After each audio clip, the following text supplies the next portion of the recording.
Not I'll bite the hell out of you. Stop playing with me. Stop playing with me. My tail is in between my legs. Something is out there, and you want me to go back on? How's that?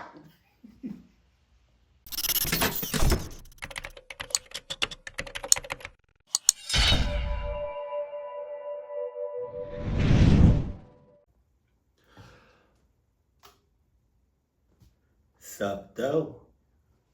Yeah, you thought I was going to yell, huh? Stop!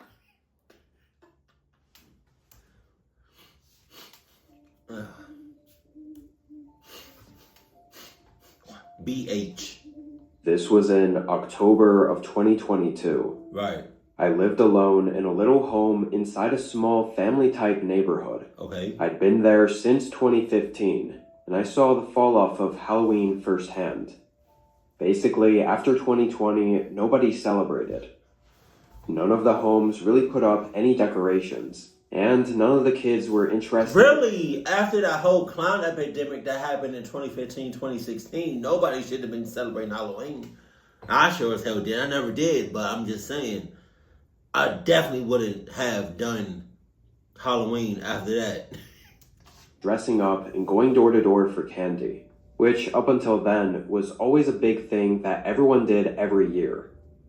The last 2 years, my neighborhood was just quiet and empty on Halloween night.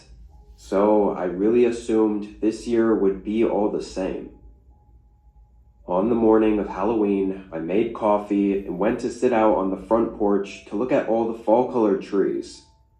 But as soon as I opened the door, there were these 2 kids in my front yard, maybe 30 feet away, standing where all the trees were. You want to back up? And I say kids, but I really couldn't tell for sure.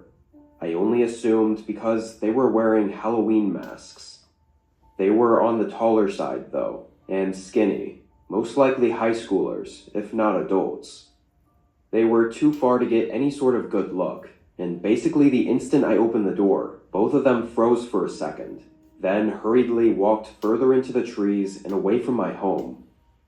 It could not have looked more suspicious, the way they hurried off. It was the exact reaction you get from catching kids doing something that they shouldn't have been. And even though it was Halloween, I'd never seen anyone just wander around in masks in the morning. Honestly, I thought it was just some kids being stupid. I mean, with the holiday and everything. At least they walked away once they saw me, so I didn't feel like I had to worry. I sat outside and enjoyed the decent fall weather while I had my coffee for the morning. The rest of that day was really the same as any other day, up until 4 o'clock. This was about when trick-or-treaters would start walking around, although, like I said, I hadn't seen any in years. Still, I'm not too sure why, but I'd get a small bag of candy and have it ready in case a few kids did come around. What do you mean you don't know why? You literally explained why you're doing it. What the f*** are you talking about? It was just the tradition of it that I was holding on to. Hey, this Halloween, well, not this Halloween, but just be mindful that I know I got kids that watch me and teenagers. I gotta say it though, like, just be careful about the candy that you get this Halloween, and then Halloween after that, and so on and so forth. Because nowadays, and even a few years ago, niggas be lacing that candy with all kinds of stuff. Like, I remember this one, I don't know if I reacted to it, or if I just saw it on social media. These kids got some candy, and they opened it, or like they bit it when they got home, and they had like staples in it. I'm like, God damn, see? Can't be, man. When did we normalize getting candy from strangers? That's essentially what's happening. Like, what? Like, go, all right. If y'all want to do that so bad, if y'all want to get candy so damn bad from strangers, why not do it on a random day throughout the year? Do it on I don't know, on the May 12th and go up to go up to a stranger and say, "You got candy?" Hell yeah, I got candy. Come to my house. What? Oh my God, people are stupid. I sat on the sofa in the living room and turned on whatever channel I could find that was playing all the typical Halloween shows and movies. I also left the curtains open by the front windows so I could see outside if any kids were walking around. Over the next couple hours, I saw nothing more than a few cars driving down the street. No kids or anything walking around. And after a while, the sun went down and the whole street was just dark and lifeless. Even after all these years, it still felt weird seeing that on Halloween. I stayed in the living room and continued to watch TV. Around 8 though, a knock. Around 8, my ass. Halloween, you said started at 4 o'clock. For me personally, from 4 to 6, I'm giving you that time frame. After 6, I'm not trying to hear nothing. I don't want to be approached. Don't come to my house. Get off my property. None of that. I'm not going to the door. I'm not doing it. You can knock all you want. And I might be a dick, to be honest with you. I might have my porch light on. And then if you knock on my door at like 6:01, I might just cut the porch light off. I'm not answering the door after 6 o'clock. I'm not. I gave y'all 2 hours. I gave y'all 2 hours. I'm shit. Sounded at the front door. It made me jump up from the couch. I didn't see anyone outside the windows walking up to my house. And even if it were a few lone trick-or-treaters, I thought it was a bit late for anyone to still be out. I brought the bowl of candy over anyway, and opened the door. I felt a small shiver run through me when I saw it was the same 2 kids I'd seen earlier. Again, they had masks on, and full black clothing, so kids was just my guess. But up close, they were definitely a lot taller than what I'd expect from anyone still trick-or-treating. And I quickly noticed they didn't even have bags or anything to carry any candy with. The 2 of them just stood there. Couldn't even see either of their eyes through the masks, so it made it really strange for me. I still tried to smile and asked if they wanted candy, holding out the bowl. Neither of them spoke. And after just a couple seconds of waiting, I just closed the door, completely weirded out. But even after that second encounter with them, I still thought this was just some stupid Halloween joke that they were pulling on me, probably trying to scare me just to mess with me. I waited a minute, then looked out the door again, and the 2 were gone, which for some reason confirmed to me that this was some stupid prank that I didn't need to overthink. I went back to the couch, watching TV well into the night. Don't think I got up until 1 or 2 a.m. to go to bed. I shut everything off and headed upstairs. By this point, the 2 kids hadn't crossed my mind in hours. I hopped in bed and felt myself falling asleep within seconds, but was suddenly shot back awake by a knock echoing through the house. I quickly got up and opened the bedroom door. They knocked again, right at the front door, the sound resonating through all the quiet rooms and hallways of my home. I quietly walked downstairs, trying to see who it was. I was genuinely terrified, even though I was sure it was the same kids, because at this point, it was way more than just some harmless prank. This was stalking, or harassment, at the very least. I went up to the door and looked out. There was only one of them. He stood there, mask over his face, right up to the door. Okay, I lost count how many times these kids been at my house. Is this the 3rd time? The 3rd time I probably would have blasted your head off. I'm not gonna hold you. Like the first time was a little sus. You know? Second time, if I see y'all again, I'm blasting your head off. This is the 3rd time. I'm opening up that door. Open it up, because I live in Georgia, so I open the door from the inside. It goes on the inside. So, opening up the door. Boom! I told you. I told you what was going to happen. I told you what was going to happen. It's not my fault. It's not my fault. I don't feel nothing for you. I told you what was going to happen. You chose not to listen. Or you chose to listen, but not do nothing about life. I've been going to the gym. Can y'all tell? That was so random. Can y'all tell? I don't know if y'all can tell. Let's see. I had about 90 grams of protein so far. And I'm about to eat some more protein. Can y'all tell? I'm a little sore, but I don't know. Still knocking repeatedly. But it was just him, and that sort of freaked me out. Yo! Hold on, because my wife is here, but she not asleep. Yo! If you knock again, that'll be the last knock you ever make in your entire life, I promise you. I promise you, gang. Where is that from? That word, gang. Is that a Georgia? Is that an Atlanta thing? Or is that like a New York thing? Gang. I promise you, gang. Like, chill out, gang. Like, where is gang? Is that Ohio? Is that Ohio? Where the hell was the other? I backed away from the door, trying to get myself to think straight. And then I heard a soft creak behind me. Okay. A door swaying open in the hallway. Okay. I shifted my body around. There was a shadowy figure at the end of the hall, and the moment I looked at him, he began barreling toward me, knife in hand.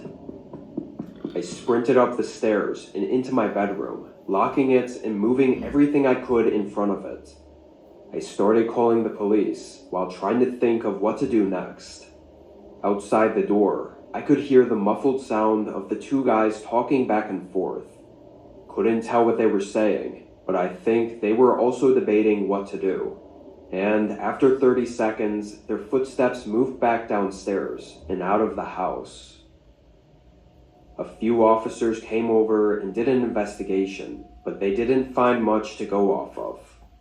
We all agree, though, that one of them knocking at the front door was a distraction, so the other could find a way in and jump me.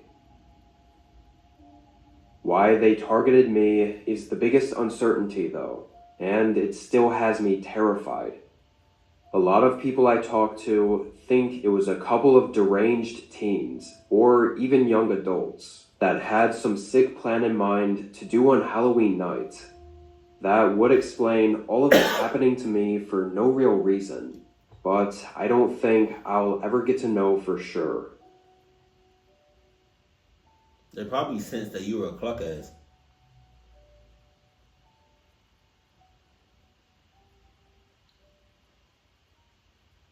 Jonathan F. Jonathan Franklin. Jonathan.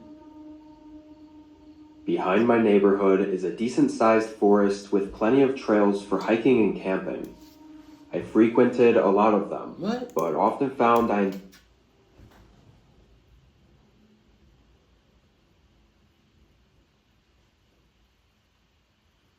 Should I spaz on Toby a little bit? Or give him a little... Toby! It's the forest in the back! It's the forest in the back for me! It's the forest in the back for me, Toby! Get your big boats! Get...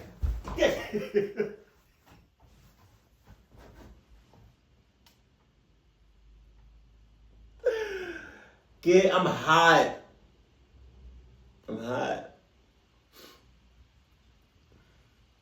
But my hair is a mess. Clock it. I'm taking the do-rag off. It's hot. the experience way better when nobody else was around. I avoided all the major campgrounds and preferred to tent camp along some of the backpacking trails. I did this camping trip sometime near the end of autumn. As I remember, all the trees were leafless, and it was starting to get colder outside with each passing day. I've never heard that word before. Leafless? It makes sense. But I've never in my life heard that word before. Is that a real word? Leafless? It sounds like it should be a real word. I just never in my life heard that word before. Fine for at least 1 or 2 more trips before winter, though. I set out on a hike at midday. No cars or people were anywhere near the trailhead, and along the 8-mile hike, I didn't see anyone at all. I think most people were probably done for the hiking and camping season. It was quite a bit colder than I expected, but I came prepared with heavy jackets and a minus 20-degree sleeping bag, which was more than enough for what I was doing. Eventually, I came across an open spot that looked like a nice place to set up for the night. It was just a bit off the beaten trail, and I'm pretty sure I'd actually camped there once or twice before, so I felt comfortable. Beaten trail?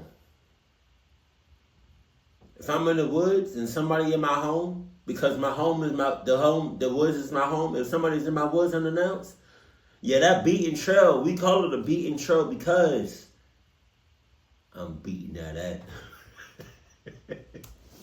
As I got my tent up, built a small fire ring, and got a campfire going. I made a hot cup of decaf to help me warm up as I sat right next to the fire. With the sun going down, it started to get colder and colder. There was a bit of a breeze too, throwing cold wind in my face, and honestly making the experience more miserable than I was hoping for. And there was something else. I kept seeing something in the distance. Okay, so wrap it up. Wrap it up. Let's get up out of here. You kept seeing something in the distance. Let's get up out of here. Can we leave? Can we leave, please? All right. We're not leaving. Okay. Out in the trees. It was far enough to blend in with everything. All the dry branches and bushes. So I didn't know what it was. But it was like whatever or whoever it was staying perfectly far enough to keep me from seeing them. Only their movement between all the trees was visible. And with the sun getting lower and lower, it only made me feel more uneasy. The feeling that I was being stalked was creeping into my head, but I tried to shut it down. I didn't want to believe that that was even a possibility. I really hoped it wasn't even a person at all. You're in the woods. What are you talking about? That's 100% is a possibility. You getting plucked up by somebody that's already in the woods is a possibility. You're in the woods. Shut up. And was just a deer or harmless animal roaming around its territory. An hour after sundown, and with night overhead, the uneasy feeling mixed with the chilling cold winds made me really uncomfortable. I thought maybe fixing one of those problems would help, so I moved into the tent and inside my sleeping bag to warm up. Oh, God. I left the opening unzipped, with the flap tied to the top so I could still get a little bit of warmth from the campfire, and watch the flames as I laid inside. It definitely helped me stay warm, but only being able to see what was directly in front of me wasn't all that great. Plus, beyond maybe 10 feet of the campfire, it was just complete blackout. Jesus Christ. I want to say, too, that I'd been camping for years, so this feeling of being alone in the woods at night wasn't unfamiliar. Man. And yet, this was the only time I'd ever felt this way.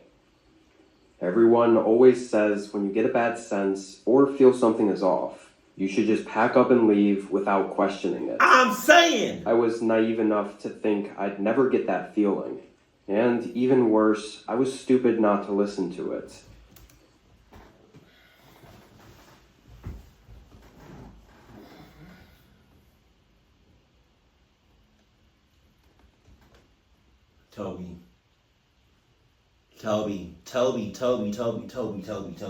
Toby. Toby. What are we talking about right now? What are we doing?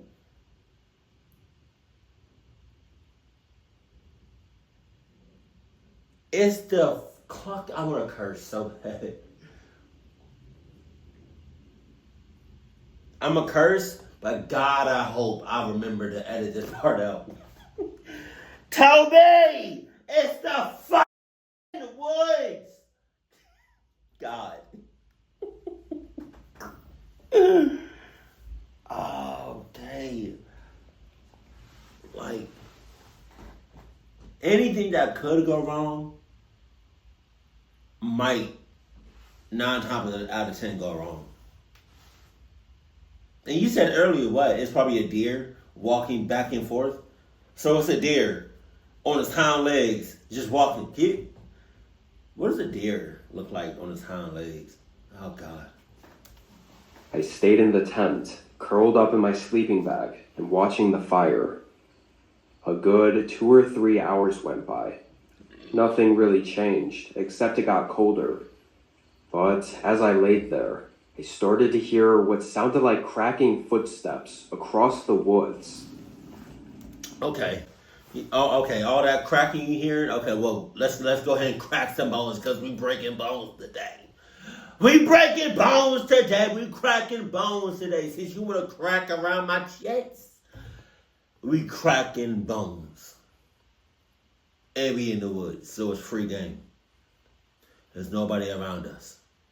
Cluck. It was coming from behind my tent, the one area I couldn't see at all. I wanted to get up and look, but I sort of froze up, the panic setting in as I let my mind try to think of every possible way that what I was hearing was something other than what it was. The footsteps crept closer and closer, getting maybe 5 to 10 feet away from the back of the tent, before it suddenly went quiet. The crunching stopped, and the sounds of the campfire and wind blowing through the woods filled the void. My heart was pounding in my chest. Embarrassingly, I think I stayed frozen in place for a whole minute before the pain and anxiety of knowing someone was right behind my tent became too much to bear. In one swift motion, I unzipped my sleeping bag, grabbed my flashlight, and jumped out of the tent, shining the light directly at the woods behind me. Okay. Nothing. No one was there. Okay. Somehow, this actually made me panic even more. I never heard any footsteps walking away, so honestly, a part of me thought I was going crazy. I must have stood there swiveling around and shining the flashlight in every direction for 15 minutes. Wow! Listening to every sound that the woods made and being completely indecisive about what to do, whether to pack and try to run out of the forest in the dark, or camp it out and just keep watch. What the? I was freezing though, and the fire was running low on fuel. After a while, I decided to pack. Wasn't sure yet if I'd leave or stay around the campsite, but packing seemed like a good idea either way. As soon as I began taking down my tent, a flurry of footsteps moved from the dark area just behind it. I thought I might have seen a bit of them running away too, but with the flickering campfire casting shadows on everything, I couldn't say for sure. I quickly packed up, stopping every few seconds to look around. I was completely paranoid. After a few minutes, I managed to get everything stuffed into my bag. I tossed it over my shoulders, and before I could stomp out the fire, a man appeared across from me. Okay. He walked up quickly, approaching the light. Walked up my ass. Bow! Wow! Walked up my ass. On the taller and larger side, with some torn up jeans and a dirty fleece jacket, and a black beanie on his head. He looked around 40 and had heavy, distant eyes. Leaving so late. Okay. Way too cold to be running out into the dark like that. Okay. He spoke in a gravelly, firm voice. I didn't even respond, taking a few steps back. The man looked like he was trying to figure out how to keep me there. But once I started to get further away, I could see in his face that he realized he wasn't in control. His eyes grew into this unsettling stare. I turned and just started running, straight into the trees. Could barely see where I was going, but I could hear the man's footsteps coming up behind me. After about 30 seconds, though, I'd either run too far for him to follow, or he just stopped chasing. I still ran for 15 more minutes, just to be safe and get as much distance as possible. But then I was lost. It was pitch black, and there was no way for me to know which way would take me back to the trail. Damn. And even if I went the right way, I'd probably not be able to see the trail in the dark. So I sat up against a tree in the middle of the darkness and just waited. Hours passed as I sat there shivering. The whole forest was silent and still pitch black. I swear, though, a couple of times I heard something moving in the distance, out in the trees, like the guy was walking around looking for me still. I just remained quiet and waited for the sun to come up, allowing me to see where I was and make my way back. I made it out unharmed, which I honestly think is a miracle. I think that guy had some really nasty intentions that I narrowly escaped from. He'd likely been stalking me all night, waiting for a moment to do something. Why it all unfolded the way it did, I don't know.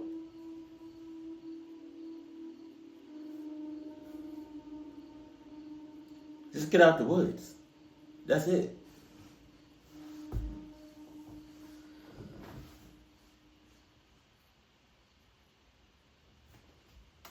Oh, I thought that was it. Jesus Christ. his transitions.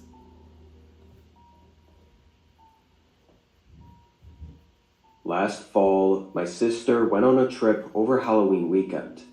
It was for some sort of party she was going to, but she was flying there, so taking her dog Milo wasn't really that convenient. She'd be gone for only a couple days though, and I offered to watch Milo while she was away. The apartment I lived in didn't allow pets, so rather than bringing Milo to my place, I just stayed at her house for the weekend. I packed my work laptop and some other random things I might need, then headed 30 minutes down to the house in the morning. Just an hour after arriving, my sister left for her trip. Now, Milo was a really easy dog to look after. I'd done this a bunch of times before. He was super sweet and wasn't all that loud either, despite being a German Shepherd. He was getting older, so most of the time he just hung out in whatever room I was in and relaxed while I worked. So I set my laptop up in one of the spare bedrooms and started my workday. Milo laid in his doggy bed right next. There was a video that I saw on TikTok, and it was like, what language do animals think in? You know, because humans, depending on what language you speak, or you think in that language. I'm speaking English. I'm thinking in English. But you think a dog thinks in bark, like a, or like a cat speaks in meow.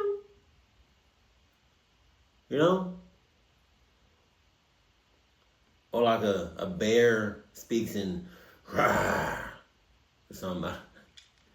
What's another one?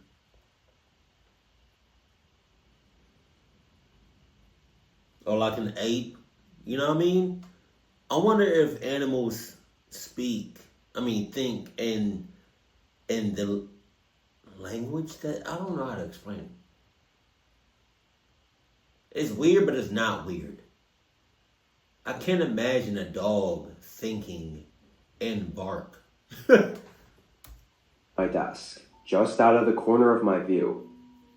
There wasn't much going on for several hours, aside from me working. But oddly, throughout the day, he kept perking his head up. Usually I'd assume it was just a dog being a dog, No. hearing something small that was really nothing. But this was different. He was sure he'd actually heard something, because he wouldn't just go right back to sleep. Milo's head would raise and his ears would perk up, and he'd stare at the doorway for a whole 5 to 10 minutes. It happened enough for me to get up at one point and look around the house. Milo followed me as I did. He stayed right by my side, focused, like he was also searching for something. I never found or saw anything, but it definitely gave me an off feeling. I think I finished working around 5 or 6. Being fall, we had about an hour before it got dark and cold, so I hooked Milo up to his leash and took him out behind the house on a walk. My sister got lucky with this place, basically having a forest-preserved trail right behind it. But this time of year, all the trees along the path were already stripped of leaves, and basically just dead-looking. It actually made it feel a bit spooky, with it being later in the afternoon. It was also really quiet out there, just me and Milo walking, crunching all the dry leaves on the trail. I knew the trail was about a 20-minute loop, and we went down just about halfway, when suddenly Milo stopped. Like, just completely stopped in place. I looked at him, asking if he was okay, and tugging on the leash, but he wouldn't budge. He wouldn't even look at me. His eyes were fixed on something ahead of me. And that's when you grab him or her. That's when you grab Milo and start hauling it. Well, you can't really do that because you pick him up.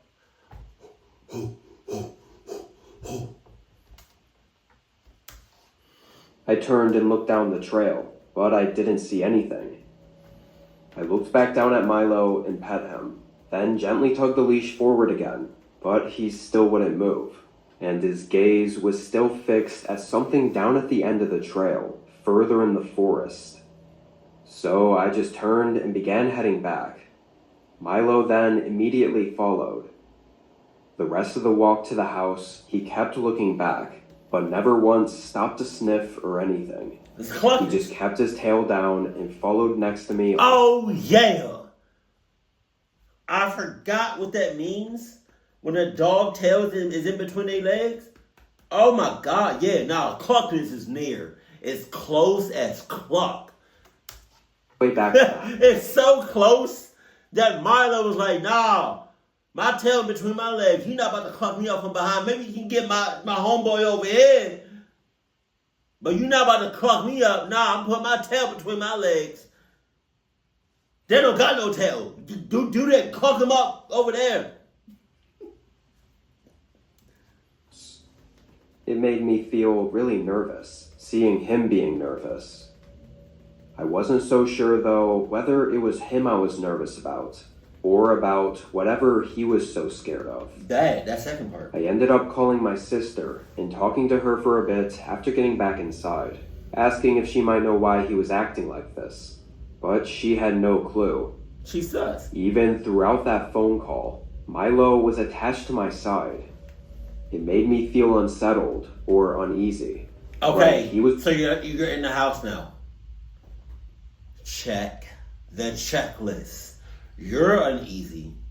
Milo uneasy.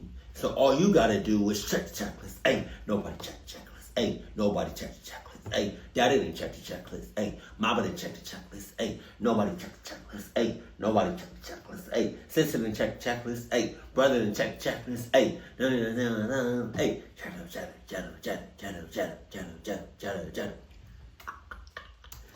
of something that I wasn't.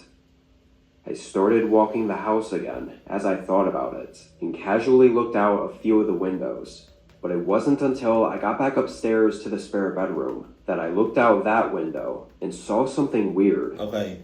It was just for a moment, but I thought I saw someone out there. Okay. Right near the house, someone walking from left to right, disappearing past the edge of the window before I could get a good look. It was almost like when you see something in the corner of your eye, and you think you know what you saw, but when you look, you realize it was nothing.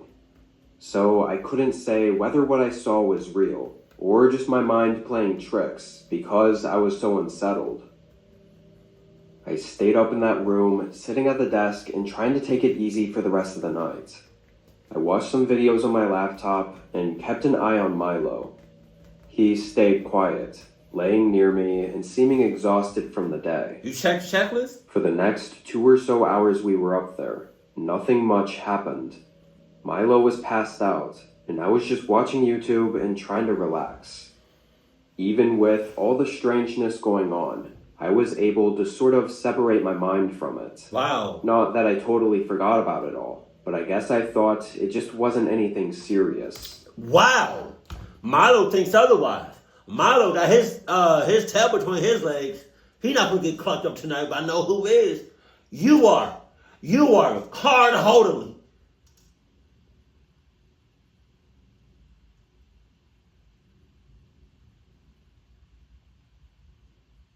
No condom. That was so dramatic. So you mean to tell me, out of everything that's been going on since you went outside and up until now, you're not thinking much of it? You think it's not that serious? Okay, how about you go outside and leave Milo in the house? You do that. Oh, you don't want to do that? Oh, okay. You shut up. Once it was late, I started getting ready for bed and brought Milo downstairs to let him outside one more time. Wow. I opened the back door and flipped on If I was Milo, I was like, hey, Mother Cross, I'm not going outside no more. Not tonight. I'll bite the hell out of you. Stop playing with me. Stop playing with me. My tail is in between my legs. Something is out there, and you want me to go back on. How's that?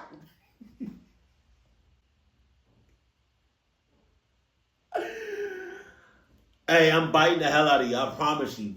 I promise you. Force me out there if you want to. Milo was hesitant, but still went out. As he did his business, I looked around. The woods around the house were quiet and eerie. I watched Milo walk toward the trees, then stop and turn. Not to face me, but he was staring at something at the side of the house. See what I'm saying? I peered around the doorway and looked. Within seconds, all I saw was a man charging toward me. I jumped back and Milo started sprinting at him. Okay. The guy looked horrified for a second, stopping dead in his tracks and trying to dodge the dog. Okay. I thought Milo was actually about to attack the guy for a moment, but at the last second, he backed off and started barking and growling while listening to my voice and running back inside. I closed the door and locked it, and before I could see anything else, the guy was gone. Just like that, in a matter of seconds, everything was quiet again. Okay. I quickly called 911. To be fully honest though, the cops were no help at all. They shined their lights around, but that was about it. However, as we were talking about what had happened, I was playing around with the door and happened to find that the lock on the back door actually didn't work. The lever would click and everything, but it would still open. Sus. My sister was sure it was never like that before. Your sister sus. See what I'm saying? Y'all family members be on some other shit.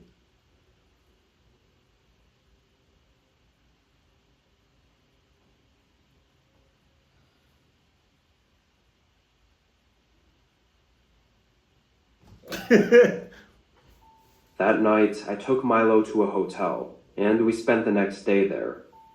Based on Milo's behavior, I think the guy was probably watching us all day. No shit. And even following us out in the woods on our walk. You're a dumbass. But also, there's a chance he had been inside the home before. Cluck you. Maybe even during the day while I was working. Cluck you. I keep thinking back to how Milo was constantly looking at the doorway. Shut up. And the lock on the back door not working. Shut Seems up. to be a really big coincidence. No shit. But Milo definitely startled him. Enough to get us both inside safely and scare him away. I'm actually quite surprised though, because my sister hasn't had anything weird happen, or any encounters since then. It almost makes me think that the man wasn't there for her. Maybe he'd been watching me for longer than I knew, and found out I'd be alone at a house in the woods, rather than safely up in my apartment building with other people around. And so he thought it'd be his best chance to do whatever he was trying to do. Probably something horrible. Can't say for sure, but I've been on edge ever since. Your sister was definitely in cahoots with the person that was in the woods. I promise you that. 100%. I believe that wholeheartedly. Like, your sister was as a clock ass. Dead ass. Like, if you didn't have that dog, you'd have been out of here. Jesus. I understand she family. I understand that. But at the same time, you still gotta check the checklist. Just cause she checked the checklist, that's cool and everything, but I'ma still do it too. For obvious reasons. Cause if I get clucked up after you told me you checked the checklist, see, and I make it out of the I make it out of this cluck situation alive. I promise you, sister, I'm coming back for you and I'm beating your ass. Keep it cool, keep it classy, you know. And I love you. Stay happy, my family.